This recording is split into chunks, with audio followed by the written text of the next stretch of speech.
Credit card বিল আসার পর যখন দেখেন 20,000 টাকার বিলে মিনিমাম পেমেন্ট মাত্র 1,000 টাকা, তখন কি শান্তি লাগে? মনে হয় বেঁচে গেলাম এই যাত্রায়। এই শান্তিটাই আসলে আপনার সবচেয়ে বড় বিপদ বা শত্রু। ব্যাংক কেন আপনাকে ছোট এই পেমেন্টের অপশনটা দেয়? কারণ প্রথম যে সংখ্যাটা চোখে পড়ে সেটাই আপনার ডিসিশনকে ইনফ্লুয়েন্স করে।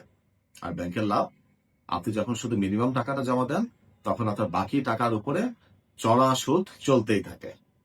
এভাবে চলতে থাকলে আপনার 20,000 টাকার লোন শোধ করতে 5 বছরও লেগে যেতে পারে। কিন্তু মানুষ কেন বারবার এই ফাঁদে পা দেয়? এর পেছনে কাজ করে সাইকোলজিক্যাল একটা ফ্যাক্ট, যেটাকে বলা হয় অ্যাঙ্করিং বায়াস। ব্যাংক যখন আপনাকে ছোট একটা সংখ্যা দেখায় যেটা মিনিমাম পেমেন্ট, আপনার ব্রেন সেটাকে অ্যাঙ্কর বা রেফারেন্স পয়েন্ট হিসেবে ধরে নেয়।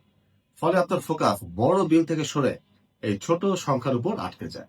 আপনার মনে হয় এইটুকু দিলেই তো চলবে আপাতত। এই চাপ থেকে বাঁচার উপায়, ক্রেডিট কার্ডের এস্টিমেন্টে মিনিমাম ডিউ নয়, সবসময় টোটাল ডিউ দেখার চেষ্টা করুন। সাধ্যমতো পুরো টাকাটাই পেমেন্ট করুন। না হলে এই চক্রবৃদ্ধি বা কম্পাউন্ডিং সুদের জালে আপনার পকেট খালি হয়ে যেতে সময় লাগবে না।